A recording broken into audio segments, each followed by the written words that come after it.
Tapovan group of school સંચાલિત તપોવન science academy દ્વારા ચાલુ કરવામાં આવેલી વિડિયો લેક્ચર સિરીઝમાં ફિઝિક્સ યુનિટના લેક્ચરમાં આપ બધાનું સ્વાગત છે.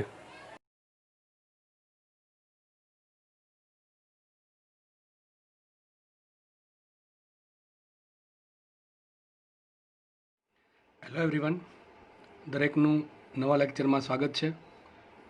તો મેં લાસ્ટ લેક્ચરમાં કીધું હતું એ પ્રમાણે આપણે એક લેક્ચર થર્મોડાયનેમિક્સના ક્વેશ્ચન્સનું જી એડવાન્સમાં જે ક્વેશ્ચન પૂછાયેલા છે એના માટે લેશું. તો આજે આપણે જે લેક્ચર રહેશે એ જી એડવાન્સનું રહેશે. તો લગભગ તમામ પ્રકારના દાખલા કે જે આ ટૉપિકને રિલેટેડ થર્મોડાયનેમિક્સના એડવાન્સમાં પૂછાયેલા છે તેની આજે આપણે પ્રેક્ટિસ કરીશું. એટલે તમને જોજો કે જેના કોન્સેપ્ટ ક્લિયર છે એને કદાચ નીટ હોય, જી મેન્સ હોય કે જી એડવાન્સ હોય, કોઈ ફરક પડતો નથી. બરાબર છે? તો બધું જ મેટર કરે છે તમારી પ્રેક્ટિસ પર અને તમારા કોન્સેપ્ટ કેટલા ક્લિયર છે. તો મેં પહેલાં પણ સલાહ આપેલી કે જ્યારે હું થિયરી ભણાવતો હોઉં છું ત્યારનો લેક્ચર તમે જો વ્યવસ્થિત રીતે સમજી લીધો હોય તો દાખલામાં કોઈ તકલીફ પડતી જ નથી. બરાબર છે? આ એકાદ સ્ટેપ એવું ક્યારેક આવે કે કોઈ દાખલામાં અટપટો આવી જાય તો એ પણ હું ડિટેલમાં સમજાવું છું, પણ નોર્મલી કોઈ વાંધો આવતો નથી જો તમે થિયરી વ્યવસ્થિત સમજેલા હોય તો. તો હવે આપણે આજે સ્ટાર્ટ કરીએ આજનો lecture number 16 specially for JEE advance. ચલો સ્ટાર્ટ કરીએ. જુઓ, તો આ દાખલો જે છે એ 2009માં આઈઆઈટી જીમાં પૂછાયેલો છે. હવે 2012 સુધી છે ને આઈઆઈટી જી કહેવાતું. બરાબર છે? 2013થી થઈ ગયું જી એડવાન્સ. તો આઈઆઈટી લખ્યું હોય કે જી એડવાન્સ લખ્યું હોય આપણે કોઈ ફરક પડતો નથી. ચલો હું દાખલાની રકમ વાંચું છું. જુઓ, તમને એક પીવી ડાયાગ્રામ આપેલો છે જેના પર પ્રોસેસ આપેલ છે ABCDA. કઈ આપેલ છે? ABCDA, જે એક ચક્રીય પ્રોસેસ છે. તો રકમ રીડ કરું છું. પ્રક્રિયાનો એબીસી ભાગ અર્ધવર્તુળ છે. આ જે ભાગ છે એ અર્ધવર્તુળ છે.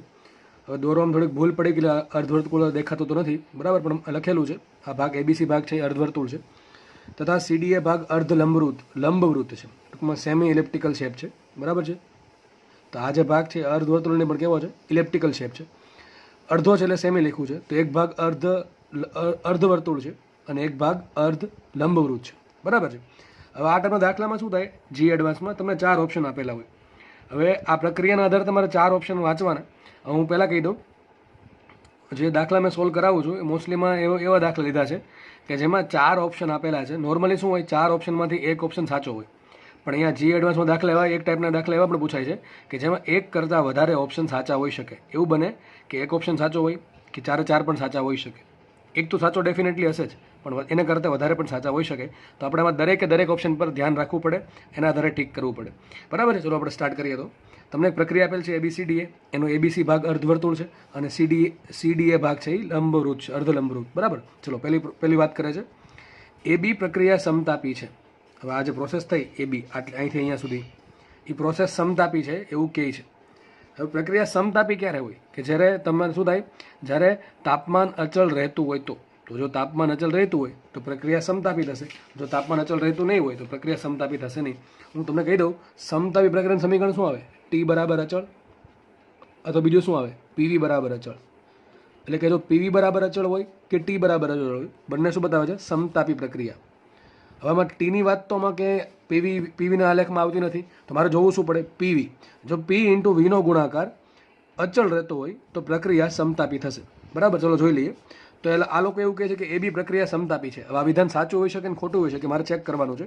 તો આપણે એક કામ કરીએ, A પાસે PV શોધીએ. તો A પાસે દબાણ કેટલું છે? 3 છે. A પાસે કદ કેટલું છે? 2 છે.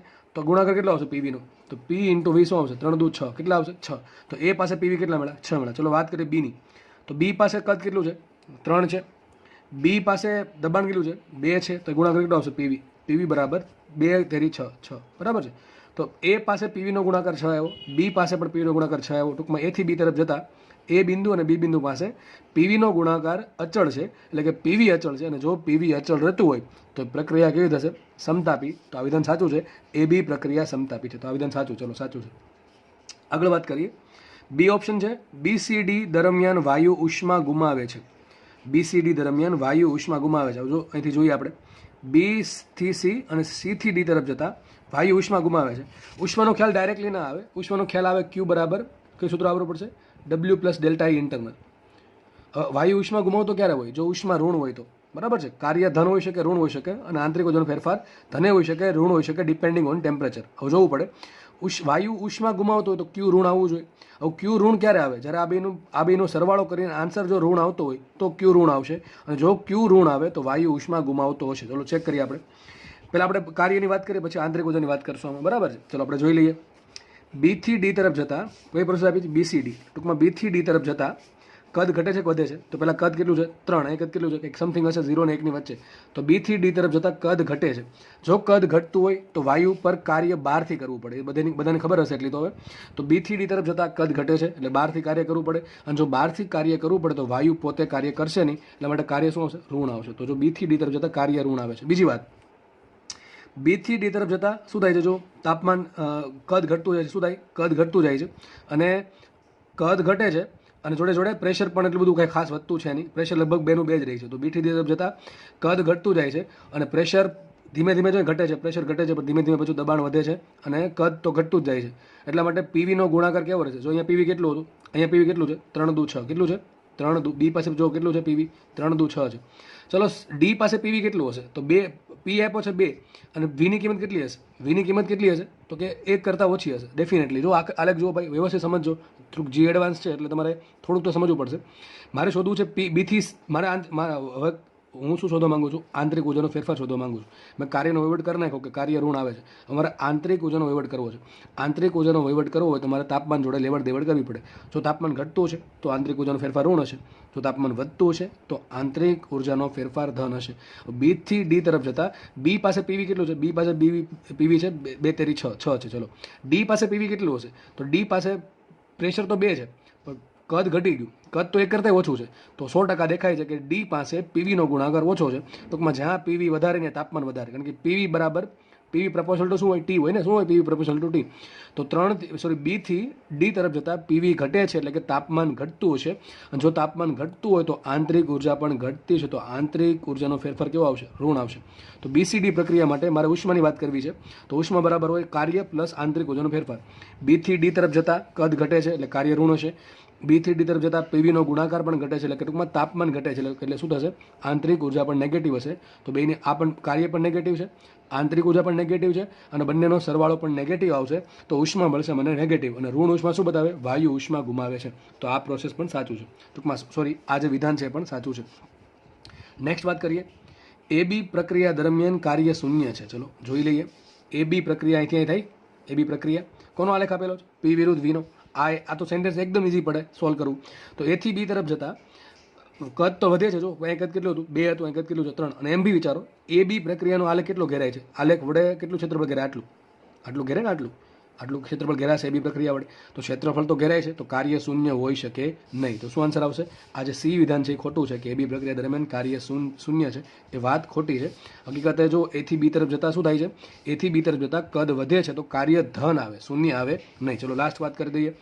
ABCD એટલે કે આખી ચક્રીય પ્રક્રિયા દરમિયાન થતું કાર્ય ધન છે. તો આ વિધાન પણ સોલ્વ કરવું ઇઝી છે. ચલો આપણે ABCD વાત કરીએ. તો ABCD આ કઈ પ્રોસેસ છે?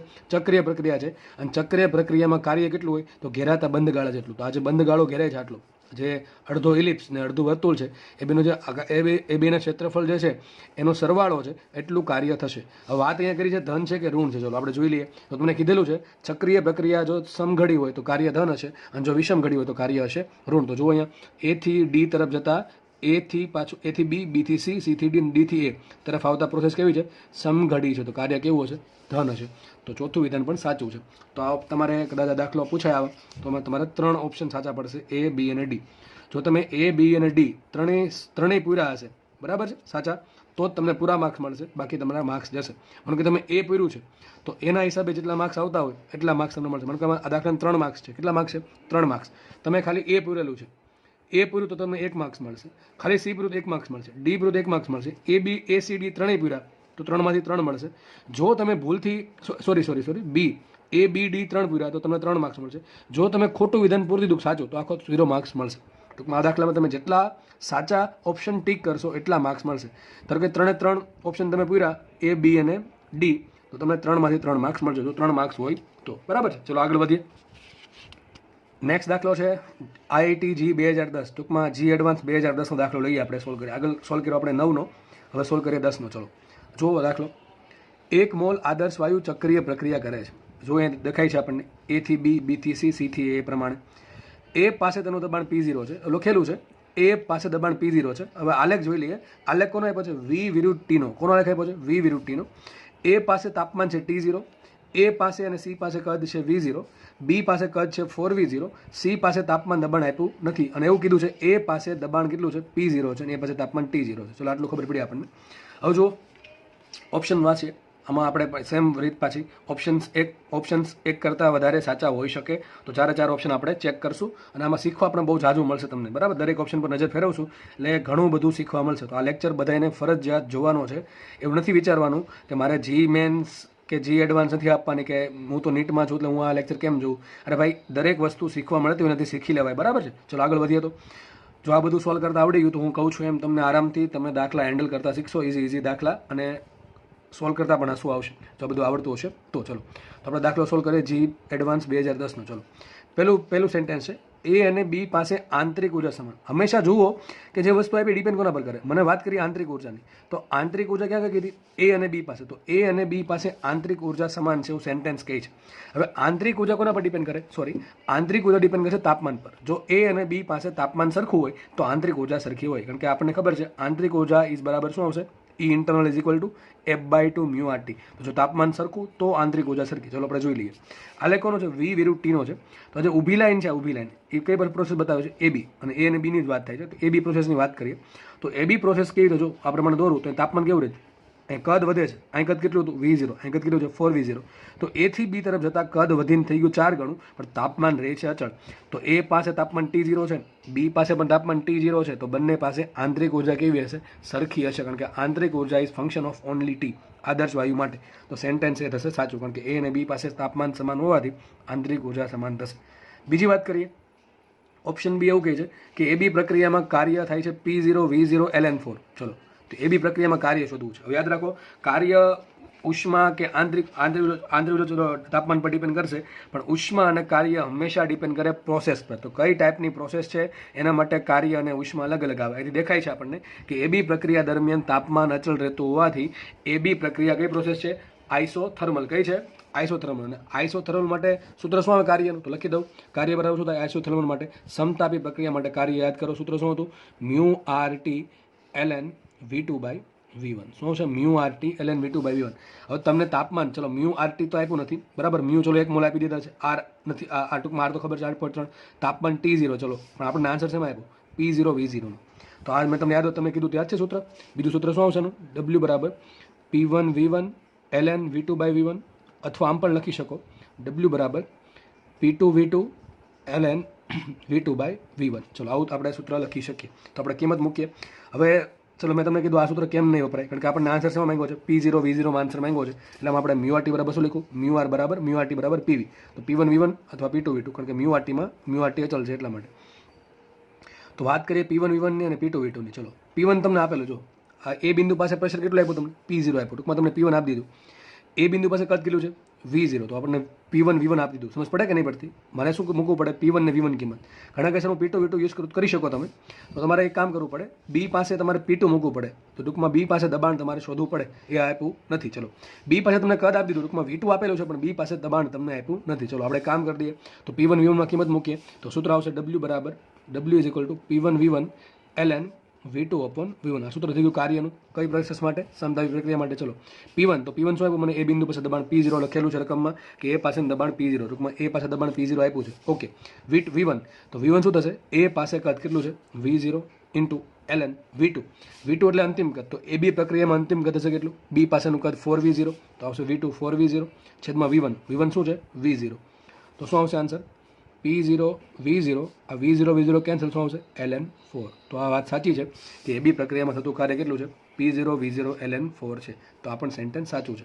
બીજું સેન્ટેન્સ પણ સાચું. અને આ કાર્ય ધન મળશે. એનું રીઝન એ છે કારણ કે કદ વધે છે. કદ હતું પહેલાં V0 અને આ કદ થઈ ગયું 4V0. તો વાયુ આપમેળે કાર્ય કરશે.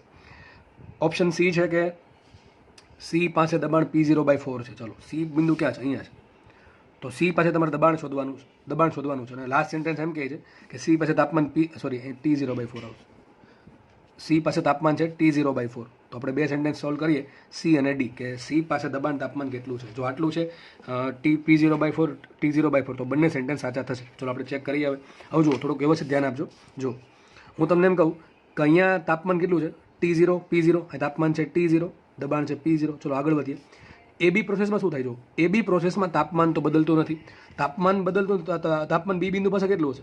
T0 હશે. કેટલું હશે? T0. ચલો તાપમાન બદલતું નથી, ટૂંકમાં શું સાબિત થાય? PV બરાબર અચળ. શું સાબિત થાય? PV બરાબર અચળ. મતલબ સાબિત થયું P proportional to 1/V. તો આપણે AB પ્રોસેસ માટે લખી શકીએ કે AB પ્રોસેસ સમતાપી પ્રક્રિયા છે, એટલે એમાં T અચળ છે, એટલે કે PV બરાબર અચળ છે, અને P proportional to 1/V છે. આ બધી વાત તો બહુ ડિટેલમાં થઈ ગઈ છે, મારે વધારે વખત કેવું પણ ના જોઈએ. બરાબર, તમને ધીમે ધીમે આ બધી સમજ પડવા માંડવી જોઈએ. હવે A થી B તરફ જતાં તાપમાન વધતું નથી, પણ જુઓ A થી B તરફ જતાં કદ 4 ગણું થયું. સમજો અહીંયા કદ કેટલું હતું? V0 હતું. B પાસે કદ કેટલું છે? 4V0 છે. તો A પાસે કદ છે V0, B પાસે કદ છે 4V0. ટૂંકમાં A થી B તરફ જતાં કદ 4 ગણું થાય છે. દબાણ શું થાય? જો દબાણ ડિપેન્ડ કરે 1/V પર. તો જો કદ 4 ગણું થયું હોય તો દબાણ ચોથા ભાગનું થઈ જાય. ખબર પડે કે નહીં? શું કહું છું? PV બરાબર, અથવા તમને આમ ખબર પડે આમ વાપરો, P1 V1 બરાબર P2 V2. એના પરથી તમે પણ સરખાવી શકો છો, અથવા એકદમ બેઝિક વાત છે, આ સમજે તો વધારે સારું પડે, એટલે ટૂંકમાં ગણતરી કરવી પડે નહીં. તો P proportional to 1/V છે. જેટલું કદ વધશે એટલું દબાણ ઘટશે, જેટલું કદ ઘટશે એટલું દબાણ વધશે. તો અહીંથી શું થાય છે? A થી B તરફ જતાં દબાણ કદ છે એ 4 ગણું થયું. તો કદ 4 ગણું થયું હોય તો દબાણ ચોથા ભાગનું થયું હોય. તો જો A પાસે દબાણ P0 હોય તો B પાસે દબાણ P0/4 હોય. કેટલું હોય? P0/4. તો મને ચલો એ ખબર પડી ગઈ કે B પાસે તાપમાન T0 છે, કદ 4V0 છે, અને દબાણ છે P0/4. કેટલું છે? P0/4. અને તમે ગુણાકાર કરી શકો છો. અહીંયા ગુણાકાર કેટલો આવશે? PV નો, P0V0. અહીં ગુણાકાર કેટલો આવે? P0V0 જ આવશે, કારણ કે 4V0 ઇન્ટુ P0/4. 4 ઉઠશે, શું વધશે? P0V0. એટલે બે જગ્યાએ PV નો ગુણાકાર અચળ છે, એટલે તાપમાન અચળ છે. બરાબર, એ રીતે. તો દબાણ થઈ ગયું P0/4. હવે મને શોધવાનું છે દબાણ ક્યાં? મારે C પાસે શોધવાનું. ચલો જુઓ, આ જે પ્રોસેસ છે, જો આ પ્રોસેસ એ ક્યાંથી પસાર થાય છે? ઉગમ બિંદુમાંથી પસાર થાય છે. ક્યાંથી પસાર થાય છે? ઉગમ બિંદુમાંથી પસાર થાય છે. તો તમને ખબર છે P વિરુદ્ધ T નો આલેખ, એમાં જે સીધી સુરેખ વાળે જે પ્રોસેસ બતાવે, ત્રાસી લાઈન જે હોય રેખાની, એ શું બતાવે? અચળ દાબી પ્રક્રિયા, સમદાબી પ્રક્રિયા. યાદ છે ને? આ બધી ખબર હોવી જોઈએ. P વિરુદ્ધ T ના આલેખમાં જે ત્રાસી લાઈન બતાવે છે અને જે ઉગમ બિંદુમાંથી પસાર થતી હોય એ શું બતાવશે તમને? સમદાબી પ્રક્રિયા. તો B અને C, BC પ્રોસેસ કઈ છે? BC પ્રોસેસ છે સમદાબી પ્રક્રિયા.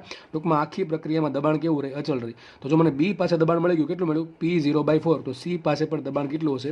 P0/4 જ હશે, કારણ કે BC એક સમદાબી પ્રક્રિયા છે. તો C પાસે દબાણ કેટલું હશે? P0/4 હશે. કેટલું હશે? P0/4. તો ચલો મને C પાસે દબાણ મળી ગયું. ઓપ્શન C શું કહે છે? C પાસે દબાણ P0/4. આ વાત સાચી છે. બરાબર છે. લાસ્ટ વાત કરી દઈએ કે C પાસે તાપમાન કેટલું હશે. ચલો એ કઈ રીતે મળશે? જો આ જે પ્રોસેસ થઈ, આ પ્રોસેસ કઈ? CA કઈ પ્રોસેસ છે? CA એક અચળ કદ પ્રોસેસ છે. કઈ પ્રોસેસ છે? અચળ કદ. કેમ? સીધી આડી લાઈન છે ને, કઈ અક્ષ પર V આપેલ છે? Y અક્ષ પર. તો આ જે પ્રોસેસ બતાવે શું બતાવશે? આ પ્રોસેસ માટે Y અક્ષ સમાન, એટલે શું થાય? કદ સમાન રહી. તો C પાસે અને A પાસે કદ કેવું હશે? સમાન. તો અહીં કદ કેટલું હશે? V0. કેટલું હશે? કદ કેટલું હશે? V0. તો જુઓ, B થી C તરફ આવતા દબાણ બદલ્યું નહીં. બરાબર છે. C થી A તરફ જતા કદ બદલશે નહીં. તો CA એટલે કીધું નીચે, CA કઈ પ્રોસેસ છે? CA એક છે સમકદ પ્રક્રિયા. સમીકરણ શું આદેશ હોય? સમીકરણ PV બરાબર μRT. શું હોય? PV બરાબર μRT. એમાં V અચળ થઈ ગયા, μ અચળ થઈ ગયા, R અચળ, તો લખાઈશું P proportional to T. શું લખાય? P proportional to T. ટૂંકમાં જો તાપમાન વધશે તો દબાણ વધશે, જો દબાણ ઘટશે તો તાપમાન પણ ઘટશે. ચલો અહીં જુઓ, C પાસે કદ છે, દબાણ છે P0/4. બરાબર છે. A પાસે દબાણ છે P0. ટૂંકમાં C થી A તરફ જતા દબાણ 4 ગણું થયું. ખબર પડે કે નહીં? C પાસે દબાણ કેટલું છે? C પાસે દબાણ છે P0/4 અને A પાસે દબાણ કેટલું છે? P0. તો C થી, અહીં C છે, અહીં A છે, C થી A તરફ જતા દબાણ 4 ગણું થાય છે. હમણાં આપણે જોયું કે આ જે પ્રોસેસ છે CA, એ કઈ પ્રોસેસ છે? એ પ્રોસેસ છે અચળ સમકદ પ્રક્રિયા. બરાબર. તો P proportional to T છે. ટૂંકમાં C થી A તરફ જતા જો દબાણ વધતું તો તાપમાન પણ વધશે. જેટલું જો દબાણ 4 ગણું તો તાપમાન 4 ગણું, જો દબાણ ચોથા ભાગનું તો તાપમાન ચોથા ભાગનું. આપણને જોઈને એવી ખબર પડી કે C થી A તરફ જતા મારું દબાણ 4 ગણું થાય છે, કારણ કે દબાણ છે કેટલું? P0/4. એ મળ્યું કેટલું? P0 મળ્યું. ખબર પડે કે નહીં? તો આને 4 વડે ગુણ નાખો, શું મળશે? P0 આન્સર આવશે. ટૂંકમાં C થી A તરફ જતા દબાણ 4 ગણું થાય છે. તો C થી A તરફ જતા તાપમાન પણ 4 ગણું થશે. C થી A તરફ જતા તાપમાન પણ 4 ગણું થશે. અહીંયા તાપમાન કેટલું છે? T0 થાય. કેટલું આવશે? T0/4. તો અહીં તાપમાન કેટલું હશે? C પાસે T0/4 હશે, અને ગુણ્યા 4 કરો શું થઈ જશે? T0. ટૂંકમાં C પાસે દબાણ હશે P0/4 અને C પાસે તાપમાન હશે T0/4. બંનેને 4 વડે ગુણો શું થઈ જશે? T0 P0. ટૂંકમાં C પર દબાણ અને તાપમાન ચોથા ભાગના છે અને C થી A તરફ જતા દબાણ અને તાપમાન 4 ગણા થશે. તો C પાસે તાપમાન કેટલું આવશે? T0/4. તો અહીંયા આ જે દાખલો હતો G 2010નો, એમાં 4 ઓપ્શન સાચા આવશે કે A અને B પાસે આંતરિક ઉર્જા સમાન. એનું કારણ છે તાપમાન સમાન છે. AB પ્રક્રિયામાં થતું કાર્ય P0 V0 ln/4, કારણ કે સમતાપી પ્રક્રિયા છે એટલે આ પણ સાચું છે. C પાસે દબાણ P0/4 અને C પાસે તાપમાન પણ T0/4 છે. તો દાખલો અહીંયા સોલ્વ થાય છે. નેક્સ્ટ આપણે આગળ વધીએ નવા દાખલા તરફ. જો આ દાખલો પણ IIT G એડવાન્સમાં 2010માં પૂછેલ દાખલો છે. આ પણ આપણે ફટાફટ સોલ્વ કરીએ. જો કે આ દાખલા હવે આ ટાઈપનો દાખલા આપણને G મેન્સમાં પૂછાવા લાગ્યા છે. G 2020 અને G 19માં આવા દાખલા ઘણા જોવા મળ્યા છે. ચલો જોઈ લઈએ દાખલો. દ્વિપરમાણુય વાયુ, ચલો દ્વિપરમાણુય વાયુ આપ્યો છે. ઓકે, એ વાયુનું સમોષ્મી સંકોચન કરવાનું છે, થતાં તેનું કદ છે 1/30 ગણું થતું હોય તથા જો તેનું પ્રારંભિક તાપમાન T0 હોય તો અંતિમ તાપમાન શોધો. હવે આમાં બે વાત લખી છે. એક તો વાયુ લેખો કયો? દ્વિપરમાણુય. તો દ્વિપરમાણુય વાયુ છે. દ્વિપરમાણુય વાયુ માટે F કેટલા હોય? ચલો 5 હોય, પણ ખબર પડી ગઈ આપણને. પછી કઈ પ્રોસેસ કરી? સમોષ્મી પ્રક્રિયા. કઈ પ્રોસેસ કરી? સમોષ્મી પ્રક્રિયા. હવે સમોષ્મી પ્રક્રિયામાં બે વાત કરી છે. એક તો કદની ને એક તાપમાનની. કોની વાત કરી? કદની તાપમાનની. તો તમને સમોષ્મી પ્રક્રિયાનું એવું કઈ સમીકરણ ખબર છે કે જેમાં કદ અને તાપમાન આવતું હોય? તો હા ભાઈ ખબર છે. ન આવડતું તો આ તો આવડે ને, PV/γ બરાબર અચળ. કોઈ સૂત્ર છે? PV/γ બરાબર અચળ. મારે પ્રેશર કાઢવું છે, પ્રેશર બરાબર શું લખાય? PV બરાબર μRT. તો P પ્રપોર્શન ટુ લખાશે T/V. તો P ની જગ્યાએ શું લખીને T/V, અને V ક્યાં જશે? ઉપર. તો શું આવશે? માટે T × V⁻⁻1 બરાબર અચળ. કેમ આ લેવા? કે મને સમોષ્મી પ્રક્રિયાની વાત કરી છે અને એમાં પણ કદ અને તાપમાનની વાત કરી છે. હવે હજી કહી દઉં છું, આ ટાઈપના દાખલા તમને જીમાં અને નીટમાં હવે પૂછાવા લાગ્યા છે. આ પહેલાં એડવાન્સમાં પૂછાતા, હવે આમાં પણ પૂછાવા લાગ્યા છે. તો T × V⁻⁻1 બરાબર અચળ. આ મને સમીકરણ મળી ગયું સમોષ્મી પ્રક્રિયાનું. વાત કરી કદની, તો આપણે એક કામ કરીએ. પહેલાં પ્રારંભિક કદ કેટલું હતું? ધારો કે V હતું. હવે થઈ ગયું 32માં ભાગનું, તો કેટલું આવશે? V/32. પહેલાં તાપમાન T0 હતું અને અંતિમ તાપમાન છે X × T0. તો X કેટલા હોય આપણે શોધવાના છે. તો મૂકીએ તો શું લખાય? T × V⁻⁻1 બરાબર અચળ. તો લખાઈશું T1 V1⁻⁻1 T2 V2⁻⁻1. ચલો T1 કેટલા આપ્યા છે? તો તાપમાન પહેલાં આપ્યું T0. ચલો T0 આપ્યા છે. પ્રારંભિક કદ કેટલું છે? ચલો V1 નું રાખી દો V. તો V × γ-1 થશે T2 શું છે? X × T0. T2 કેટલા આપ્યા અંતિમ તાપમાન? X × T0. તો મૂકીએ અહીંયા X × T0. અને V2 કેટલા આપ્યા છે? તો પ્રારંભિક કદના 32માં ભાગનું. તો શું આવશે અહીંયા? પ્રારંભિક કદ કેટલું આપણે ધાર્યું? V. એનો 32માં ભાગ. તો શું આવશે? V/32 ઉપર આવશે ઘાત એની γ-1. હવે T0 બંને કેન્સલ થઈ ગયા. હવે આપણે એક કામ કરીએ. T0 કેન્સલ થઈ જશે એટલે બંને ઉડી ગયા. તો એ શું વધશે? V⁻⁻1 ઘાત બરાબર આ X વધશે. આ Vની કેટલી ઘાત આવશે? γ-1 અને શું આવશે? 32ની γ-1 ઘાત. તો આ બંને ઘાત ઉડી જશે. Vની γ-1 બંને સાથે ઉડી ગયા. સાબિત થયું. માટે X બરાબર આવશે 32ની γ-1. આવું તો આન્સર ન હોય 32ની γ-1. આપણે ગેમાની કિંમત મૂકવી પડે. હવે કયો વાય આપ્યો? દ્વિપરમાણુય વાય આપ્યો છે. એના માટે ગેમા શોધવાનું. તો ગેમા બરાબર હોય શું? Cp/Cv. સૂત્ર શું આવશે ગેમાનું? F+2/F. હવે આ બહુ બધી વખત આવી ગયું છે. ફરીથી એવું વારે રિપીટ કરવાની મને પણ ઈચ્છા નથી થતી. સૂત્ર કેમ આવે છે હવે બધાને એટલી તો ખબર હોવી જોઈએ. તો શું મૂકીએ? F મૂકીએ 5. તો 5 ને 2 7/5. તો શું આવશે? F5 મૂકો. 5 + 2 7/5. તો ગેમા મને કેટલા? મને ગેમા મૂકવો પડે 7/5. તો મૂકીએ આપણે. તો શું આવશે? 32 એમ રાખીએ અને એની ઘાત કેટલી આવશે ઉપર? 7/5 - 1. હવે જો લસા લ્યો તો શું થશે? 32 એમને શું આવશે? લસા લ્યો 7 પોઈન્ટ શું કહેવાય? સોરી 7/5 માઇનસ શું આવશે અહીંયા? 5 × 5. તો 7 - 5 2/5. શું આવશે? 2/5. હવે 32નું તમારે કરવાનું પહેલાં વર્ગ અને પછી એનું પંચમૂળ કાઢવાનું. અથવા આમે કરી શકો તમે 32નું પંચમૂળ કાઢી શકો અને પછી વર્ગ કરી શકો. અથવા આમે કરી શકો 32નું શું કહેવાય? 2/5 ઘાત. શું થશે? 2/5 ઘાત એની ઘાત છે કેટલી? 2/5. તો 5 કેન્સલ થઈ જશે. શું વચ્ચે ખાલી 2નો વર્ગ. ફરીથી કહી દઉં 32 શું કહેવાય? 2/5. 2 દુ 4 દુ 8 દુ 16 દુ 32. તો 2 5 વખત કરશો તો તમને શું મળશે? 32. તો 32 ને કહેવાશે 2/5 ઘાત અને એની ઉપર ઘાત છે 2/5. 2/5 ઘાત ઇન્ટુ 2/5 ઘાત છે એટલે 5 ઉઠશે. શું વધશે? 2નો વર્ગ. તો શું થાય? 2નો વર્ગ. તો x બરાબર શું આવશે? 2નો વર્ગ. તો શું આવશે? x બરાબર 4. તો દાખલો અહીંયા પૂરો થાય છે. શું આવશે? તાપમાન 4. ટૂંકમાં x 4 થયો મતલબ કે તાપમાન 4 ગણું થયું. મતલબ જો સમોષ્મી પ્રક્રિયામાં સંકોચન થતાં જો વાયુનું દ્વિપરમાણુય વાયુનું કદ 32માં ભાગનું થતું હોય તો એનું તાપમાન 4 ગણું થશે. તો દાખલો અહીંયા પૂરો થાય છે. દાખલો મારા મતે એકદમ ઇઝી દાખલો છે, એકદમ બેઝિક દાખલો છે. બરાબર છે? સૂત્ર યાદ હોય તો દાખલો આરામથી સોલ્વ થાય એવો દાખલો છે. આના પરથી આપણે નેક્સ્ટ દાખલો સોલ્વ કરીશું. નેક્સ્ટ દાખલો જી એડવાન્સ 2014માં પૂછેલ દાખલો. ચલો આ દાખલો સોલ્વ કરીએ. રકમ આપેલી હતી પણ મેં રકમ કાઢી નાખી છે. બધું ગુજરાતીમાં લખવા કરતાં મેં તમને ડેટા આપી દીધો ઓલરેડી, તો આપણે એના પર ફોકસ કરશું. રકમ આ પ્રમાણે છે. એક વાયુ માટે પીવીનો આલેખ આપેલો છે અને વાયુ બે પ્રમાણે પ્રોસેસ કરે છે, બે પ્રક્રિયા. એક તો IAF અને એક IBF. બરાબર છે, બે પ્રોસેસ કરે છે. જો ચક્રીય પ્રક્રિયા નથી, કારણ કે ચક્રીય કયા પ્રોસેસ થાય, આઈથી સ્ટાર્ટ કરીને ફરીથી પાછો આઈ પર આવે તો અહીંયા શું થાય છે, આઈથી એફ પર પહોંચે છે, બે અલગ અલગ માર્ગે. તો એક માર્ગ છે IAF અને બીજો માર્ગ છે IBF. તો બંને માટે તમને ડેટા આપેલો છે. ચલો શું કીધું જો UI. હવે આમાં શબ્દ યુ વાપરો તો યુ શું છે, આંતરિક ઉર્જા. તો આઈ પાસે આંતરિક ઉર્જા કેટલી છે, 100. ચલો અહીં લખી નાખું, આઈ પાસે આંતરિક ઉર્જા 100 આપેલી છે. ચલો આગળ વધીએ. WAF. તો WAF તો A થી F જવામાં કેટલું કાર્ય થયું, 200 જૂલ. કેટલું કાર્ય થયું, 200 જૂલ. આ ધન છે કે ઋણ છે, તો દેખાય છે ધન જ હશે, કારણ કે A થી F જતા આલેખ છે P વિરુદ્ધ V નો. તો A થી F જતા કદ વધે છે. જો કદ વધતું હોય તો કાર્ય ધન હશે. ટૂંકમાં A થી F માં કાર્ય થયું 200 જૂલ. આગળ વાત કરીએ. WIB. ટૂંકમાં I થી B માં જતા કાર્ય થયું 50 જૂલ. આ પણ કેવું છે, ધન છે, કારણ કે કદ વધે છે. WBF તો B થી F એટલે કે અહીંથી અહીંયા જતા કાર્ય થયું છે 100 જૂલ. બરાબર છે, એ પણ ધન જ છે. અને લાસ્ટ વાત કરી દઈએ UB. તો તમને અહીંયા UB એટલે કે B પાસે કેટલી આંતરિક ઉર્જા આપી છે, 200 જૂલ. જો આંતરિક ઉર્જા આપેલી છે, ફેરફાર નથી આપ્યો. બરાબર, ડેલ્ટા UB નથી લખ્યું, ખાલી UB લખેલું છે. તો I પાસે આંતરિક ઉર્જા છે 100, B પાસે છે 200. ચલો આગળ વાત કરીએ. QIF ટૂંકમાં IAF પ્રક્રિયામાં ઉષ્મા બહારથી આવી 500 જૂલ. તો IAF પ્રક્રિયામાં એમ બી ખબર પડે તાપમાન વધે છે બે જગ્યાએ. આ પ્રક્રિયા થઈ સમકદ, અને સમકદમાં દબાણ વધે એટલે તાપમાન વધશે, એટલે તો પણ આંતરિક ઉર્જા વધશે. અને A થી F માં જતા પ્રક્રિયા થઈ સમદાબી, પણ કદ વધે છે એટલે પણ તાપમાન ઓછું. તો બંને પ્રક્રિયામાં તાપમાન વધતું હોવાથી ઉષ્મા બહારથી આપવી પડે. બરાબર છે, તો કેટલી ઉષ્મા આપી બહારથી, 500 જૂલ. તો આખી પ્રોસેસ છે આ IAF, એમાં મેં ઉષ્મા આપી 500 જૂલ. આપણે કામ કરીએ પહેલાં IAF પ્રક્રિયાનો વહીવટ કરી નાખીએ. તો કઈ પ્રક્રિયા લઈએ પહેલાં, I થી A અને A થી F. ચલો એનો વહીવટ કરી નાખીએ. આખી પ્રક્રિયા મને Q કેટલા આપ્યા છે, Q આપ્યા 500 જૂલ. કેટલા છે Q, 500 જૂલ. ઓકે, વાત કરીએ, આગળ વાત કરીએ.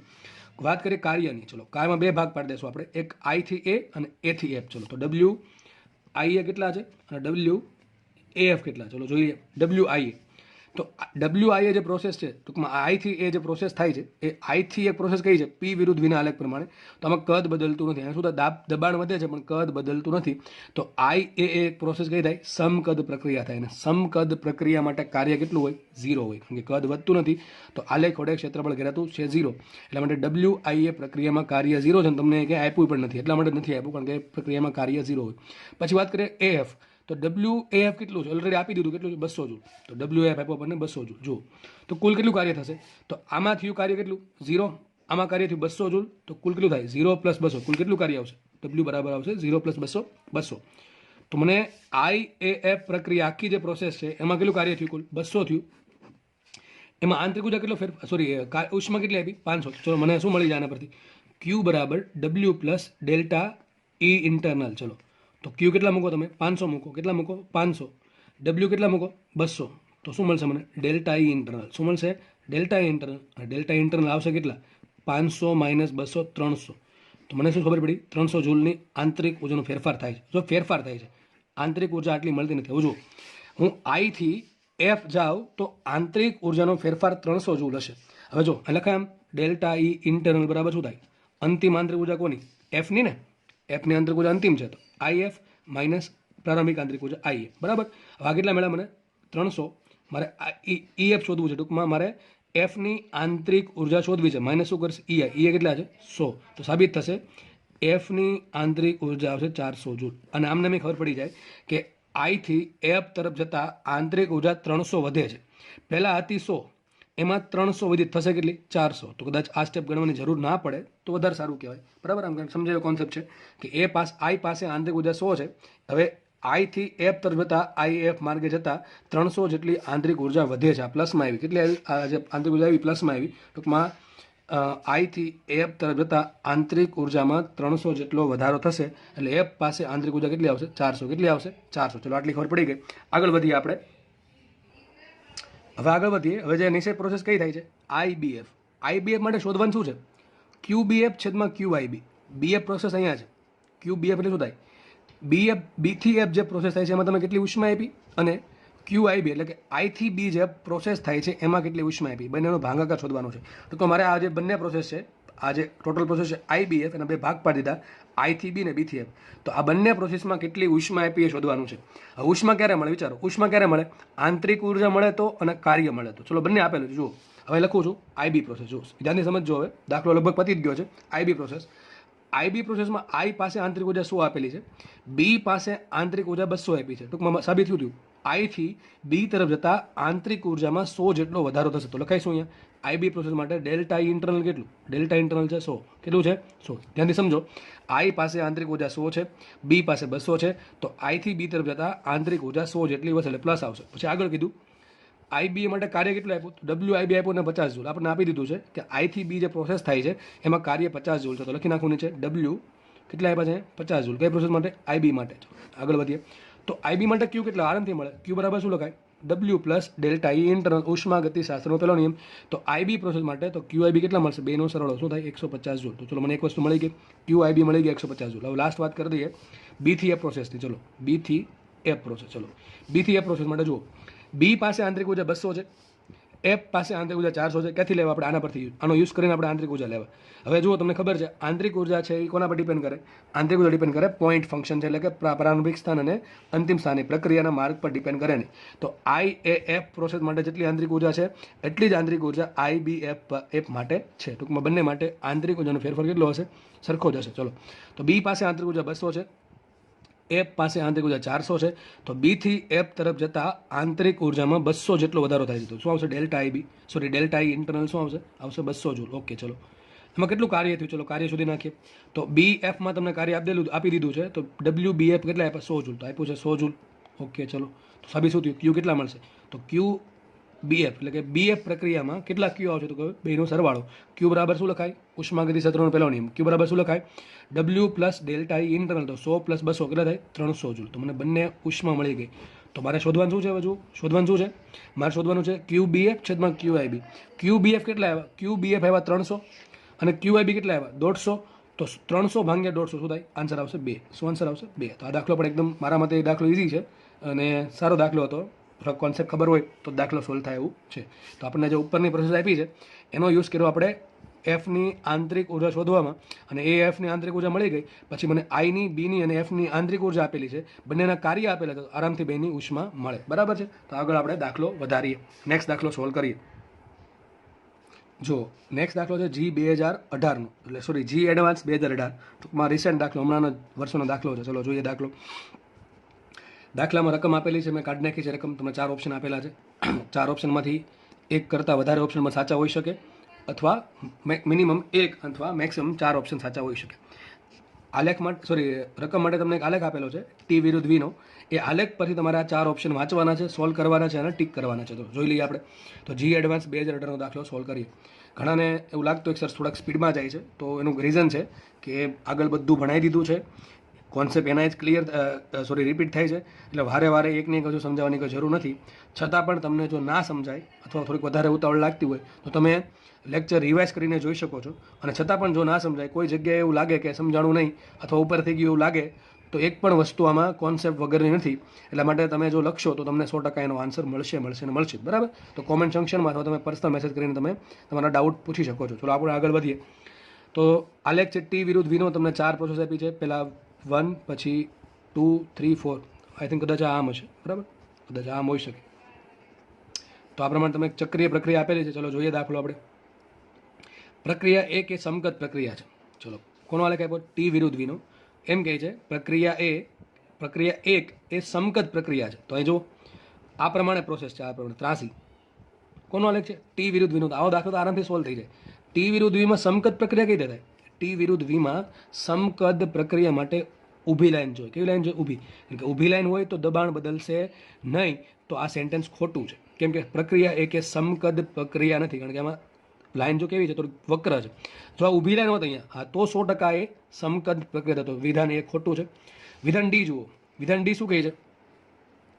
એવું કહે છે કે પ્રક્રિયા 1 અને 2, 1 અને 2 નહીં આવે, 1 અને 3 આવશે અહીંયા. 1 અને 3, સોરી ભૂલ પડી ગઈ મારી. પ્રક્રિયા 1 અને 3, કારણ કે આ બે માટે સેન્ટેન્સ હતું. પ્રક્રિયા 1 અને 3 સમકદ નથી. તો જુઓ પ્રક્રિયા 1 તો સમકદ નથી, તો ખબર પડી જ ગઈ. પ્રક્રિયા 3 જુઓ, તો પ્રક્રિયા 3 અહીંયા થાય છે, આ પણ સમકદ નથી. જો કેમ? કારણ કે આ જો ત્રાસી લાઈન છે. ત્રીજી પ્રક્રિયાને ત્રીજી પ્રોસેસને સમકક્ષ થવા માટે શું જોઈએ? આ પ્રમાણે હોવું જોઈએ, ઊભી લાઈન. ટી વિરુદ્ધ વીનો આલેખ આપેલો છે, બરાબર છે. તો જો ઊભી લાઈન હોય તો આમાં કદ બદલે નહીં, પણ પ્રક્રિયા 3માં તો કદ બદલે છે, દેખાય છે. જો અહીંયા કદ કેટલું ને અહીંયા કદ કેટલું, તો પ્રક્રિયા 3 માટે કદ વધે છે અને પ્રક્રિયા 1 માટે કદ ઘટે છે. તો આ પણ સેન્ટેન્સ આ સેન્ટેન્સ સાચું થશે, કારણ કે પ્રક્રિયા 1 અને પ્રક્રિયા 3 સમકદ નથી એવું લખ્યું છે. આ સેન્ટેન્સ સાચું છે, બરાબર છે. હવે વાત કરવાની રહી બી અને સીની. ચલો જોઈ લઈએ.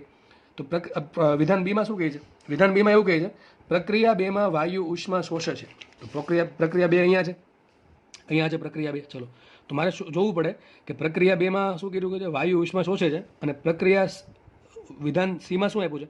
પ્રક્રિયા 4માં વાયુ ઉષ્મા ગુમાવે છે, એટલે કે મુક્ત કરે છે. ટૂંકમાં બે પ્રોસેસ, બીજી અને ચોથી, બંને માટે મારે ઉષ્મા શોધવાની છે કે ઉષ્મા એમાં વાયુ શોષે છે કે એ ગુમાવે છે, બરાબર? એ શોધવાનું. ચલો આપણે વાત કરી દઈએ અહીંયા. જો પ્રોસેસ પહેલાં લઈએ કઈ બીજી, તો પ્રોસેસ 2 આ પ્રમાણે થાય છે, બરાબર? આ પ્રમાણે થાય છે. કોનો આલેખ છે? ટી વિરુદ્ધ વીનો. ટી વિરુદ્ધ વીનો. ચલો, તો એવું દેખાય છે આપણને કે પ્રક્રિયા 2 માટે તાપમાન જો અચળ છે. કેવું છે? તાપમાન અચળ. ઘણાના મનમાં આમ થાય કે તાપમાન અચળ છે, મનમાં આવું આવે ક્યુ બરાબર MC delta T. Delta T 0 એટલે ઉષ્મા 0. અરે ભાઈ, ઉષ્મા 0 કઈ પ્રોસેસમાં હોય? સમોષ્મી પ્રક્રિયામાં હોય. આ થોડી સમોષ્મી પ્રક્રિયા, તો સમતાપી પ્રક્રિયા છે. અને એવું એક્ઝામ્પલ કે જેમાં તાપમાન અચળ રહેતું હોય ને ઉષ્મા મળતી હોય. અરે ભાઈ, ગુપ્ત ઉષ્મામાં તાપમાન અચળ હોય પણ ઉષ્મા 0 હોય નહીં. તો કોઈ દિવસ એવું ભૂલથી ટીક કરવું નહીં કે તાપમાન અચળ છે એટલે ઉષ્માનો વિનિમય થશે ને એટલે આ બે ખોટા છે, બરાબર? એવું થાય નહીં. તમારે ચેક કરવું પડે છે એના પરથી, ઉષ્મા ગતિ શાસ્ત્રના પહેલા નિયમથી. હજુ હવે હું શું કરું? ઉષ્મા ગતિ શાસ્ત્રનો પહેલો નિયમ વાપરું. તો સૂત્ર શું છે? ક્યુ બરાબર W plus delta E internal. અહીં ક્યુ લખી શકાય તો ડેલ્ટા ક્યુ લખી શકાય. બંને શું બતાવે? ઉષ્માનો વિનિમય. આ શું બતાવે? કાર્ય કેટલું થયું તો વાયુ કાર્ય કેટલું કરે છે. ચલો જુઓ, જે પ્રોસેસ 2 થઈ, પહેલા વિધાન બીની વાત કરી દઈએ. જે પ્રોસેસ બીની વાત કરે છે, તો પ્રોસેસ 2 થઈ એમાં તાપમાન બદલતું નથી. તો તાપમાન કેવું છે? અચળ. સીધી લાઈન છે, જો સીધી લાઈન છે, બરાબર છે. તો તાપમાન બદલતું છે નહીં. જો તાપમાન અચળ હોય તો આંતરિક ઉર્જા અચળ હોય. ખબર પડે ને? તો તાપમાન અચળ તો આંતરિક ઉર્જા અચળ, અને જો આંતરિક ઉર્જા અચળ તો આંતરિક ઉર્જાનો ફેરફાર 0. તો પ્રોસેસ 2 માટે શું લખાય? પ્રોસેસ 2 માટે શું લખાશે? ડેલ્ટા ઈ ઇન્ટરનલ શું હશે? 0. તો ડેલ્ટા ઈ ઇન્ટરનલ 0 હોય તો ક્યુ બરાબર શું થશે? W. તો ક્યુ બરાબર થાય W. હવે જો W ધન મળે તો ક્યુ ધન મળે, જો W ઋણ મળે તો ક્યુ ઋણ મળે. ચલો પ્રોસેસ નંબર 4 માટે વાત કરી દો. તો પ્રોસેસ 4 પણ જો શું છે? પ્રોસેસ 4 પણ સમતાપી પ્રક્રિયા, સીધી લાઈન છે. કઈ લાઈન છે? સીધી લાઈન. તો પ્રોસેસ 4 પણ એક સમતાપી પ્રક્રિયા છે, અને સમતાપી પ્રક્રિયામાં મેં કીધું તાપમાન અચળ છે. તાપમાન અચળ તો આંતરિક ઉર્જા અચળ. તો પ્રોસેસ 4 માટે પણ શું લખાય? આંતરિક ઉર્જા અચળ એટલે આંતરિક ઉર્જાનો ફેરફાર 0. તો પ્રોસેસ 4 માટે પણ લખાશે ક્યુ બરાબર W, કારણ કે એના માટે પણ ડેલ્ટા ઇન્ટરનલ 0 છે. બંને પ્રોસેસ બીજી અને ચોથી બંને સમતાપી પ્રક્રિયા હોવાથી. તો આમાં પણ જો W ધન છે તો ક્યુ ધન હશે, અને જો ક્યુ ધન છે તો વાયુ ઉષ્મા મેળવશે, અને જો W ઋણ હશે તો ક્યુ પણ ઋણ હશે તો વાયુ ઉષ્મા ગુમાવશે. ચલો જોઈ લઈએ. પ્રોસેસ પહેલા 2ની વાત કરીએ. તો પ્રોસેસ 2માં મારે જોવું પડે કાર્ય પર. બધો મદાર કાર્ય પર છે. જો કાર્ય ધન તો ક્યુ ધન, કાર્ય ઋણ તો ક્યુ ઋણ. ચલો જોઈ લઈએ. પ્રોસેસ 2માં શું થાય છે? હું જ્યારે આમ જાઉં છું આગળ, પ્રોસેસ 2 આ પ્રમાણે આગળ વધે છે, આ રીતે એરો આ બાજુ છે. તો જેમ જેમ તમે આમ આગળ વધશો એમ કદ શું થાય? કદ વધે છે. જો કાર્યની ગણતરી હંમેશા કરવાની કદ પરથી, કાર્ય ધન છે કે ઋણ કોણ કહે? હંમેશા કદ કહે. તો આગળ વધતા કદ વધે છે, અને કદ વધે છે તો વાયુ આપમેળે કાર્ય કરશે, એટલે કાર્ય કેવું આવશે? ધન આવશે. તો પ્રોસેસ 2 માટે W કેવું છે? પ્રોસેસ 2 માટે W ધન છે, તો ઉષ્મા પણ ધન હશે. ઉષ્મા ધન ક્યારે હોય? પ્રક્રિયા માટે. પ્રક્રિયા માટે જો વાયુ ઉષ્મા મેળવતો હોય તો ક્યુ ધન હોય. તો મને ખબર પડી ગઈ કે પ્રોસેસ 2 માટે કદ વધે છે. કદ વધે છે એટલે કાર્ય ધન હશે, અને જો કાર્ય ધન હોય તો ઉષ્મા પણ ધન હશે, અને ઉષ્મા વાયુ મેળવશે. તો બીજું શું કહે છે? પ્રક્રિયા 2માં વાયુ ઉષ્મા શોષે છે એટલે કે ઉષ્મા મેળવે. તો આ વિધાન સાચું છે. પ્રોસેસ સીની વાત કરીએ આપણે, ચોથી પ્રક્રિયાની, વિધાન સીની. પ્રક્રિયા 4માં વાયુ ઉષ્મા મુક્ત કરે. ચલો પ્રોસેસ 4 વાત કરીએ.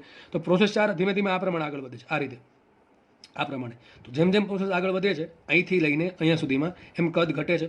કદ ઘટે તો વાયુ કાર્ય કરી શકશે નહીં, વાયુ પર બહારથી કાર્ય કરવું પડે, અને જો બહારથી કાર્ય કરવું પડે તો કાર્ય હશે ઋણ. તો પ્રોસેસ 4 માટે કાર્ય શું આવશે? પ્રોસેસ 4 માટે કાર્ય ઋણ આવશે, અને જો કાર્ય ઋણ આવશે તો ઉષ્માનો વિનિમય પણ કેવો આવશે? ઋણ. તો ક્યુ કેવો આવશે? ઋણ. ક્યુ ઋણ ક્યારે આવે? તો બધા કોન્સેપ્ટ ક્લિયર હોય તો જ ખબર પડે કે આ બધું સર શું બોલે છે. તો જો કાર્ય કેમ ધન કેમ ઋણ આવ્યું? કદ ઘટે એટલા માટે. તો કાર્ય ઋણ આવ્યું એટલે કે ઉષ્મા ઋણ આવશે, ને ઉષ્મા ઋણ શું બતાવે છે? કે વાયુ ઉષ્મા ગુમાવે છે, એટલે અથવા વાયુ ઉષ્મા મુક્ત કરે છે. અને વિધાન સી એમ જ કહે છે કે પ્રક્રિયા 4 દરમિયાન વાયુ ઉષ્મા મુક્ત કરે છે એટલે કે ગુમાવે છે. તો આ પણ વિધાન સાચું છે. તો જી 2018માં જે દાખલો પૂછાણો તો આ દાખલો, એમાં 3 વિધાન સાચા છે, B, C અને D, બરાબર? તો દાખલો અહીંયા સોલ્વ થાય છે. એક્ઝેક્ટલી કોન્સેપ્ચ્યુઅલ દાખલો, આમાં ક્યાંય પણ ગણતરી આવતી છે નહીં, અને મોટા ભાગના દાખલા હવે આવા જ પૂછાય છે, બરાબર છે? ચલો નેક્સ્ટ આગળ વધીએ. તો તમને આમાં નીટમાંથી કોઈ પણ વસ્તુ પૂછી છે કે માનો કે આ તમને ક્વેશ્ચન છે નીટમાં પૂછાઈ દીધો અને ખાલી આટલું કીધું કે આ વિધાન આપ્યું ચલો કે પ્રક્રિયા 4 દરમિયાન વાયુ ઉષ્મા મુક્ત કરે છે, તો તમને કાંઈ એવું નથી કે આ દાખલો આખો નહીં પૂછાય, જી એડવાન્સમાં પૂછવાનો કે નીટમાં નહીં પૂછાય. નીટમાં આવું એક એક કટકો પૂછી શકે છે, બરાબર. દરેક વસ્તુ જો કોન્સેપ્ટ ક્લિયર હોય તો કોઈ પણ જગ્યાએ કે વાંધો આવતો છે નહીં. આના પછી આપણે નેક્સ્ટ દાખલો સોલ્વ કરીએ. નેક્સ્ટ દાખલો છે IIT જી 2006નો, ટૂંકમાં જી એડવાન્સ 2006 એવું ગણી શકો તમે. એમાં જોડકા જોડવાના હતા. હવે જોડકામાં પછી રમત થોડીક વધારે હોય, જી એડવાન્સ છે એટલે કે એક જોડકાનું એક કરતાં વધારે આન્સર હોઈ શકે. હવે જોડકામાં 4 વસ્તુ છે ABCD. હવે એને એ છે એના આન્સર એક કરતાં વધારે હોઈ શકે, PQR 4 હોઈ શકે, અથવા P હોઈ શકે, અથવા 3, ટૂંકમાં 4માંથી કોઈ એક પણ હોઈ શકે, અથવા 4 હોઈ શકે. તો તમારે એ પ્રોસેસ એ માટે જે છે એના માટે P આવી શકે, Q આવી શકે, R આવી શકે, S આવી શકે. એ જોવું પડે કે 4 આવી શકે કે 3 આવી શકે. ટૂંકમાં એક જોડકાના એકથી વધારે આન્સર હોય. ઓપ્શન આ પ્રમાણે આપેલા હોય કે ઉપર લખ્યું હશે આ પ્રમાણે ઓપ્શન ABCD. એક પ્રમાણે મેટ્રિક્સ બનાવેલો હોય, બરાબર છે. આમ આ પ્રમાણે બનાવેલું હોય. અહીં લખ્યું હોય PQRS, 4 PQRS. ટપકા હશે 4, બરાબર. એક બતાવશે P, એક બતાવે Q, એક બતાવે S. તો આ પ્રમાણે તમને મેટ્રિક્સ આપશે. માનો કે તમને એવું લાગ્યું કે ઓપ્શન એમાં 4 આવે તો તમારે 4 ટીક કરવાનો, બરાબર છે, અને એના આધારે તમને માર્ક્સ મળે. ખોટું ટીક કર્યું તો 0 માર્ક્સ મળશે. આપણે દાખલો શીખીએ, બરાબર છે. ચલો દાખલો જોઈ લઈએ. દાખલો શું કહે છે, રકમ નથી લખી મેં, પણ સમજાવી દઉં છું શું રકમમાં હશે. એક આદર્શ વાયુ છે જેના માટે તમને P વિરુદ્ધ V નો આલેખ આપેલો છે. આદર્શ વાયુ એક ચક્રીય પ્રોસેસ કરે છે, કઈ JKLM, J થી K, K થી L, L થી M અને M થી J. તો JKLM પ્રોસેસ કરે છે એના માટે તમને તાપમાન અને દબાણ વિરુદ્ધ કદનો આલેખ આપેલો છે SI એકમમાં, પાસ્કલ ઇન્ટુ મીટર ક્યુબમાં, બરાબર. ચલો તો આપણે પહેલાં વાત કરીએ અલગ અલગ પ્રોસેસની. ચલો આપણે ઓપ્શન એક ઓપ્શન લેશું, એમાં દલીલ કરશું 4 ઓપ્શનની. દલીલ કર્યા પછી આપણે જોશું કયા કયા ઓપ્શન આવી શકે. ચલો તો આપણે છેલ્લે આપણે આન્સર પણ ટીક કરી દઈશું. ચલો J. તો ઓપ્શન એ શું કહે છે, તો ઓપ્શન એમ કહે છે કે જેથી કે પ્રક્રિયા. તો જેથી કે જે પ્રક્રિયા થાય છે એના માટે આમાંથી કઈ વસ્તુ સાચી છે. તો જો ઓપ્શનમાં શું આપ્યું છે કે Q ધન છે, એકમાં લખ્યું કાર્ય ઋણ છે, એકમાં લખ્યું કાર્ય ધન છે, અને એકમાં લખ્યું ઉષ્મા ઋણ છે. હવે એક પ્રોસેસ માટે એવું તો ન હોય કે ઉષ્મા ઋણે છે અને ઉષ્મા ધને છે. એકની એક પ્રોસેસ માટે એવું તો ન હોય કે કાર્ય ધન છે, કાર્ય ઋણ છે. ટૂંકમાં 4માંથી કોઈ પણ 2 ઓપ્શન આવી શકે એક સાથે, 4 આવી શકે નહીં. સમજ પડે કે નહીં પડતી? એકની એક પ્રોસેસ માટે કાં તો કાર્ય ધન હોય, કાં તો કાર્ય ઋણ હોય. એકની એક પ્રોસેસ માટે કાં તો ઉષ્મા ધન હોય, કાં તો ઉષ્મા એટલે કે ઉષ્માનો વિનિમય ધન હોય, કાં ઉષ્માનો વિનિમય ઋણ હોય. ચલો આપણે વાત કરીએ જેથી કે પ્રક્રિયા. તો લખી દઉં છું જેથી કે પ્રક્રિયા. ચલો આના માટે આપણે ડિસ્કસ કરીએ, દલીલ કરીએ કે શું સાચું શું ખોટું. ચલો જેથી કે જે પ્રોસેસ થાય છે કેવી છે, કેવી પ્રોસેસ છે, જો સમકદ પ્રક્રિયા. કેમ, કોનો આલેખ છે, V નો. તો જેથી કે પ્રક્રિયા એક સમકદ પ્રક્રિયા છે. સમકદ પ્રક્રિયા માટે કાર્ય કેટલું હોય, 0 હોય. કેટલું હોય કાર્ય, 0. વાત કરીએ ઉષ્માની. હવે કાર્ય મળ્યા પછી ઉષ્મા કઈ રીતે મળશે, Q બરાબર શું થાય, W plus delta E internal. શું થાય, W plus delta E internal. કાર્ય જો ઋણ 0 થઈ ગયું તો Q બરાબર થશે ડેલ્ટા E ઇન્ટરનલ. તો જો ઉષ્માનો વિનિમય, સોરી ફોર ધ ડિસ્ટર્બન્સ, એટલે મતલબ એવો થાય કે જો ઉષ્મા ક્યારે ધન હોય, જો આંતરિક ઉર્જાનો ફેરફાર ધન હોય તો ઉષ્મા ધન હશે, અને જો આંતરિક ઉર્જાનો ફેરફાર ઋણ હોય તો ઉષ્મા ઋણ હશે, બરાબર છે. તો હવે ઉષ્મા ધન છે કે ઋણ, એનો બધો મદાર છે આંતરિક ઉર્જાનો ફેરફાર પર. હવે જોઈએ આપણે. ચલો આંતરિક ઉર્જા કોના પર ડિપેન્ડ કરે, તાપમાન પર. તો જો તાપમાન વધતું છે તો આંતરિક ઉર્જાનો ફેરફાર ધન, તો Q ધન. તાપમાન ઘટતું હોય તો ડેલ્ટા ઇન્ટરનલ ઋણ અને Q પણ ઋણ આવશે. ચલો જોઈ લઈએ જેથી કે પ્રોસેસ માટે. તો જેથી કે પ્રોસેસ એક સમકદ પ્રક્રિયા છે, કાર્ય થઈ ગયું ઋણ. મારે આમાં આંતરિક ઉર્જાની કોઈ ચર્ચા કરવાની થતી નથી, મારે વાત કરવાની છે Qની.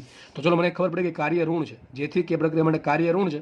હવે કાર્ય ઋણ થઈ ગયું, ખબર પડી કે Q બરાબર ડેલ્ટા ઇન્ટરનલ છે. હજુ બધો આધાર છે Qનો કોના પર, ડેલ્ટા ઇન્ટરનલ પર, ટૂંકમાં તાપમાન પર છે. જો જેથી કે પ્રક્રિયા સમકદ પ્રક્રિયા છે, કદ કેવું રહે, અચળ. તો કદ અચળ લખાઈશું P પ્રપોર્શનલ ટુ T. શું લખાય, P પ્રપોર્શનલ ટુ T. દબાણ વધે તો તાપમાન વધશે, અને તાપમાન વધશે તો આપત ધન થશે, ને એ ધન થાય તો Q ધન થાય. હવે જુઓ જેથી કે પ્રક્રિયાની ડાયરેક્શન આ પ્રમાણે આપી છે, નીચે તરફ. તો અહીંયા જે પાસે દબાણ કેટલું છે 30, કે પાસે દબાણ છે 10. તો જેથી કે તરફ આવતા દબાણ ઘટે છે. જો દબાણ ઘટતું હોય તો તાપમાન ઘટશે. વ્યવસ્થિત સમજો, જેથી કે તરફ આવતા દબાણ ઘટે છે. દબાણ ઘટે તો તાપમાન ઘટે, કારણ કે કદ અચળ છે તો PV બરાબર μRT માં V અચળ, μ અચળ, R અચળ, તો P પ્રપોર્શનલ ટુ T લખાય. દબાણ ઘટે તો તાપમાન ઘટશે, તાપમાન ઘટશે તો આંતરિક ઉર્જા ઘટશે, એટલે આંતરિક ઉર્જાનો ફેરફાર કેવો આવશે, ઋણ આવશે. અને જો આંતરિક ઉર્જાનો ફેરફાર ઋણ હોય તો Q પણ કેવું હશે, ઋણ. તો 4 ઓપ્શન જોઈએ.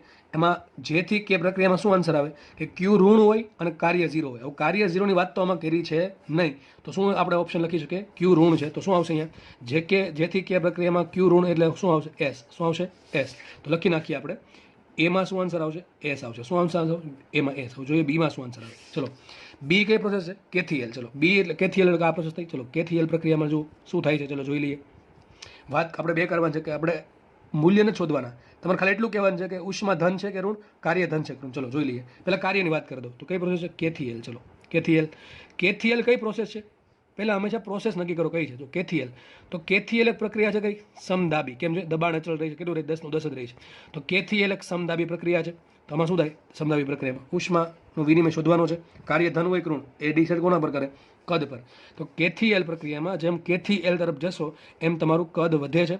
કદ વધતું હોય તો કાર્ય ધન થાય. તો શું આવશે? Greater than 0. તો ડબલ્યુ ગ્રેટર ધેન 0 આવશે. પહેલી વાત તો એ. વાત કરીએ ઉષ્માની. ઉષ્મા બરાબર હોય શું? W plus delta E internal.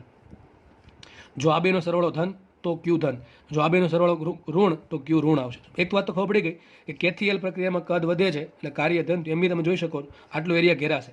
કેથીએલ વડે આટલો એરિયા ઘેરાશે અને એ એરિયા હશે ધન, એટલા માટે આપણે આવશે ડબલ્યુ ધન આવશે. કદ વધે છે એટલા માટે. ચલો હવે વાત કરીએ ઉષ્માની. આમાં ડબલ્યુ ધન મળી ગયું. હવે જોવું પડે ડેલ્ટા ઇન્ટરનલ. ડેલ્ટા ઇન્ટરનલ ધન હોય, ડબલ્યુ તો ધન જ છે. આ કેવું છે? ધન છે. કેવું છે? ધન. ડેલ્ટા ઇન્ટરનલ ધન હોય તો બે ધન ધનનો સરવાળો થશે ધન. પોઝિટિવ આન્સર આવશે તો ક્યુ ધન આવે. જો ડેલ્ટા ઈ ઋણ હોય, ડેલ્ટા ઇન્ટરનલ ઋણ હોય તો જોવું પડે ડબલ્યુ ધન છે, ડેલ્ટા ઇન્ટરનલ ઋણ છે. જો ડબલ્યુ મોટું હશે ડેલ્ટા ઇન્ટરનલ કરતાં તો આન્સર ધન આવશે, અને જો ડેલ્ટા ઇન્ટરનલ કરતાં ડબલ્યુ નાનું હશે તો આન્સર ઋણ આવશે. આપણે ચેક કરવું પડશે ડેલ્ટા ઇન્ટરનલનો આન્સર કેવો આવે છે. ડેલ્ટા ઇન્ટરનલ ડિપેન્ડ કરે તાપમાન પર. તો જોઈએ આપણે તાપમાન વધશે તો ડેલ્ટા ઇન્ટરનલ ધન હશે, જો તાપમાન ઘટશે તો ડેલ્ટા ઇન્ટરનલ ઋણ આવશે. ચલો જોઈએ. કેથીએલ કઈ પ્રોસેસ છે? સમદાબી પ્રક્રિયા. સમદાબી માટે લખાઈશું વી પ્રપોર્શનલ ટુ ટી, કારણ કે પીવી બરાબર મ્યુ આર ટી. પીવી બરાબર મ્યુ આર ટી. પી અચળ મ્યુ અચળ હાલ તો લખાઈશું પી વી પ્રપોર્શનલ ટુ ટી. તો જો કદ વધતું હોય તો તાપમાન વધે. ને દેખાય છે અહીંયા કદ પહેલાં 10 હતું, હવે કદ થઈ ગયું 20. તો કેથીએલ તરફ જતાં કદ વધે છે. કદ વધશે તો તાપમાન વધશે. જો તાપમાન વધશે તો આંતરિક ઉર્જા વધશે, અને આંતરિક ઉર્જા વધશે તો આંતરિક ઉર્જાનો ફેરફાર ધન આવશે. તો કેવો આવશે? ધન. તો કાર્ય પર ધન છે, આંતરિક ઉર્જાનો ફેરફાર પણ ધન છે, અને બંનેનો સરવાળો ધન જ થાય. ક્યુ શું થશે? ધન. તો લખાઈશું ક્યુ ગ્રેટર ધેન 0. તો બી જે પ્રોસેસ છે એમાં મને બે ઓપ્શન આવશે, કાર્ય ધન અને ઉષ્મા ધન. તો કાર્ય ધન એવું કઈ બતાવે છે? આર, અને ઉષ્મા ધન એવું કોણ બતાવે છે? પી. તો શું આન્સર આવશે આમાં? P R. કારણ કે કાર્ય ધન થશે અને ઉષ્મા પણ ધન થશે. તો બીમાં શું આન્સર આવશે? પી અને આર. તમારે બે ટીક કરવા પડશે. આગળ વાત કરીએ. પ્રોસેસ છે એલ થી એમ. ચલો આ પ્રોસેસ લઈ લઈએ, ફટાફટ સોલ્વ કરીએ. એલ થી એમ આની વાત કરી દઈએ. તો વાત કરીએ એલ થી એમની. ચલો એલ થી એમ. ચલો પહેલાં જોઈએ કાર્ય. તો કઈ પ્રોસેસ થાય? સમકદ પ્રક્રિયા. કઈ થાય? સમકદ. ને સમકદ માટે કાર્ય કેટલું હોય? 0. તો ડબલ્યુ બરાબર 0 થઈ ગયું. ફરતી પાછી આના જેવી જ વાત આવશે જેથી કે હતી. ડબલ્યુ બરાબર 0 થયું તો સાબિત થાય ઉષ્મા ગતિ શાસ્ત્રના પહેલા નિયમ પરથી ક્યુ બરાબર ડેલ્ટા ઈ ઇન્ટરનલ. તો જો ડેલ્ટા ઇન્ટરનલ ધન હોય તો ક્યુ ધન, અને આ ઋણ હોય તો આ પણ ઋણ થશે. જોવું પડે પ્રોસેસમાં એકચ્યુઅલી થાય છે. જો પ્રોસેસમાં એમથી એલથી એમ તરફ જતાં શું થાય? પેલું કદ અચળ છે, લખાઈશું પી પ્રપોર્શનલ ટુ ટી. શું લખાય? પી પ્રપોર્શનલ ટુ ટી. તો એલ થી એમ પ્રક્રિયાનું સમીકરણ આવશે પી પ્રપોર્શનલ ટુ ટી. તો કારણ કે કદ અચળ છે એટલે વી અચળ, મ્યુ અચળ, આર અચળ, એટલા માટે લખાય પી પ્રપોર્શનલ ટુ ટી. તો એલ થી એમ તરફ જતાં મારું દબાણ પહેલાં કેટલું હતું? 10 હતું. કેટલું થઈ ગયું દબાણ? 20. તો એલ થી એમ તરફ જતાં દબાણ વધે છે. દબાણ વધતું હોય તો તાપમાન વધતું હોય. સમજ પડે છે? અહીંયા જો દબાણ ઘટતું હતું તાપમાન ઘટતું હતું, એટલા માટે ક્યુ કેવું હતું? ડેલ્ટા ઇન્ટરનલ ઋણ હતું. અહીં ઊંધું છે એક્ઝેક્ટલી. અહીં દબાણ વધે છે તો દબાણ વધશે. અહીં શું લખાય? પી પ્રપોર્શનલ ટુ ટી. તો દબાણ વધે છે, દબાણ વધે તો તાપમાન વધશે, તાપમાન વધે તો આંતરિક ઉર્જા વધશે. એટલે આંતરિક ઉર્જાનો ફેરફાર કેવો આવશે? ધન આવશે. અને જો આંતરિક ઉર્જાનો ફેરફાર ધન આવે તો ક્યુ પણ કેવો આવશે? ધન આવશે. તો લખાઈશું ક્યુ ગ્રેટર ધેન 0. તો એલએમ પ્રોસેસ માટે પણ ક્યુ ગ્રેટર ધેન 0 આવે છે. તો એલએમ પ્રોસેસ માટે શું છે? કાર્ય 0 છે. એટલે કાર્ય ધન નથી ને ઋણ નથી, પણ કાર્ય કેવું છે? 0 છે. અને આંતરિક ઉર્જાનો ઉષ્માનો ફેરફાર ધન છે. ઉષ્માનો વિનિમય કેવો છે? ધન. તો શું આન્સર આવશે? આમાં ખાલી પી આવશે. શું આવશે? પી. કારણ કે ડબલ્યુ બરાબર 0 કાંઈ દેખાતું નથી. તો આમાં આન્સર સીમાં આન્સર આવશે પી ઓનલી. લાસ્ટ વાત કરીએ ડીની. ચલો ડી. ડીમાં તો તમારે સેમ વસ્તુ કહેવાની છે. કાર્ય ધન છે કે ઋણ એ જોવાનું છે. ચલો જોઈ લઈએ. હવે જો એલ થી એમ. તો એલ થી એમ તરફ જતાં શું થાય? કદ ઘટે છે કે વધે છે? તો ધીમે ધીમે કદ ઘટે. જો આ કદ કેટલું છે? 20. આ કદ કેટલું થઈ ગયું? 10. તો એમથી જે તરફ જતાં કદ ઘટે છે. કદ ઘટતું હોય તો કાર્ય થઈ ગયું ઋણ. ખબર પડે કે નહીં? કદ ઘટે છે તો કાર્ય શું થશે? ઋણ થશે. તો આપણે લખી નાખીએ કઈ પ્રોસેસ? M2J. ચલો M2J માટે સોલ્વ કરીએ. તો M2J માટે કાર્ય કેવું આવશે? ઋણ. કદ ઘટે છે. કદ હતું 20 પહેલાં, હવે થઈ ગયું 10. તો જેમ કદ ઘટે એમ વાયુ આપમેળે કાર્ય કરી શકશે નહીં. તો વાયુને પોતે કાર્ય કરવું પડે. અને જો પોતે કાર્ય કરતો હોય તો કાર્ય આવશે ઋણ. W is less than 0. પહેલી વાત તો આ ખબર પડી ગઈ. હવે વાત રહી ઉષ્માની. તો ઉષ્મા બે વસ્તુ પર ડિપેન્ડ કરે, W plus delta E internal. તો મારે આમાં ચેક કરવું પડે, ડબલ્યુ ખબર પડી કે ઋણ છે, ડેલ્ટા ઈ ઇન્ટરનલ કેવું છે જોવું પડે. ચલો ડેલ્ટા ઈ ઇન્ટરનલ માટે જોવું પડે તાપમાન. હવે તાપમાન તો ક્યાંય આપ્યું નથી અને આના પરથી ખબર ના પડે તાપમાન કેવું રહે છે, અચળ છે, વધે છે, ઘટે છે. તો એક કામ કરવું પડે, તો મારે જોવું પડે તાપમાન. તાપમાન નથી આપ્યું પણ મને કોનો આલેખ આપ્યો, પીવી નો આલેખ આપ્યો. કોનો આપ્યો, પી વિરુદ્ધ વી. આપણને ખબર છે પીવી બરાબર મ્યુ આરટી. શું થાય, પીવી બરાબર મ્યુ આરટી. ચલો મ્યુ આર અચળ રાખો તો પીવી પ્રપોર્શનલ ટુ ટી.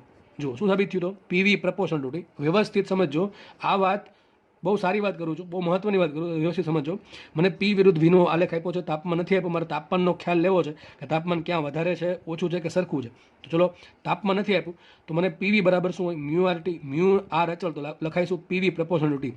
તો જો પીવીનો ગુણાકાર વધારે તો તાપમાન વધારે, જો પીવીનો ગુણાકાર ઓછો તો તાપમાન ઓછું. આપણે હમણાં આગળ સોલ્વ કરેલું પણ છે આ વસ્તુ. તો જુઓ એમ પાસે હું પીવીનો ગુણાકાર શોધી નાખું તો એમ પાસે દબાણ કેટલું છે, એમ પાસે દબાણ છે 20 અને એમ પાસે કદ છે કેટલું 20. કેટલું થશે, એમ પાસે દબાણ છે 20, એમ પાસે કદ છે 20, તો બેનો ગુણાકાર થાય 400. તો એમ પાસે લખી દઉં અહીંયા, એમ પાસે પીવી કેટલું છે, એમ પાસે પીવી છે 400. ચલો ટૂંકમાં તાપમાન કેટલું છે 400 ના સંપ્રમાણમાં છે. આગળ વાત કરીએ જે પાસે. ચલો જે પાસે દબાણ કેટલું છે 30, જે પાસે દબાણ 30 છે અને જે પાસે કદ કેટલું છે 10. જે પાસે દબાણ 30 છે, જે પાસે કદ છે 10. તો પીવીનો જે પાસે શું લખાય, પીવી. જે પાસે પીવી કેટલું આવશે 30 ગુણ્યા 10 300. તો ટી પ્રપોર્શનલ 300. ટૂંકમાં એમ પાસે પીવી 400 છે, જે પાસે પીવી 300 છે. ટૂંકમાં પીવી એટલે કે તાપમાન. તો એમથી જે તરફ જતા અહીંયા 400 હતું પીવી, અહીંયા જે પાસે પીવી છે 300. તો એમથી જે તરફ જતા પીવી ઘટે છે. તો પીવી ઘટે છે. મેં તમને કીધું તાપમાન છે એ પીવીના સમપ્રમાણમાં હોય, તો એમથી જે તરફ જતા તાપમાન પણ ઘટતું હશે. ખબર પડે કે નહીં? તો આ બહુ મહત્વની વાત છે. તમને બેઠા બેઠા ખાલી પીવીના ડાયાગ્રામ પરથી ખબર પડી જાય કે તાપમાન વધશે કે ઘટશે. કોના પરથી, પીવીના ગુણાકાર પરથી. તો એમ પાસે પીવીનો ગુણાકાર 400 છે, જે પાસે પીવીનો ગુણાકાર 300 છે. હવે પીવીના ગુણાકાર પર તાપમાન સંપૂર્ણ હોય તો જ્યાં પીવી વધારે તાપમાન વધારે. એમ પાસે પીવી વધારે છે અને જે પાસે પીવી ઓછું છે, એટલે સાબિત એવું થાય કે એમ પાસે તાપમાન વધારે છે અને જે પાસે તાપમાન ઓછું છે.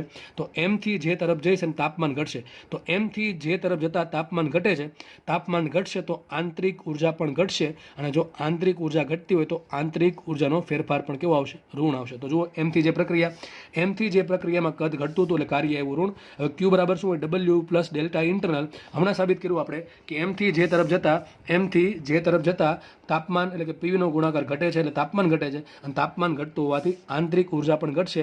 તો આંતરિક ઉર્જાનો ફેરફાર કેવો આવશે, ઋણ. તો એમ જે પ્રક્રિયા માટે કાર્ય પણ ઋણ છે અને આંતરિક ઉર્જાનો ફેરફાર પણ ઋણ છે. બંનેની બાદબાકી થશે. ટૂંકમાં આ પણ ઋણ છે અને આ પણ ઋણ છે અને બે ઋણનો સરવાળોનો આન્સર શું આવે, ઋણ આવે. તો આના માટે ઉષ્માનો વિનિમય કેવો થશે, ઋણ થશે. તો મારે એમ જે પ્રક્રિયા માટે સાબિત શું થયું કે એમ જે પ્રક્રિયા માટે કાર્ય ઋણ આવ્યું અને ઉષ્માનો વિનિમય પર ઋણ આવે છે. કયો ઓપ્શન છે, તો ઓપ્શન ક્યુ, જેમાં કાર્ય ઋણ છે અને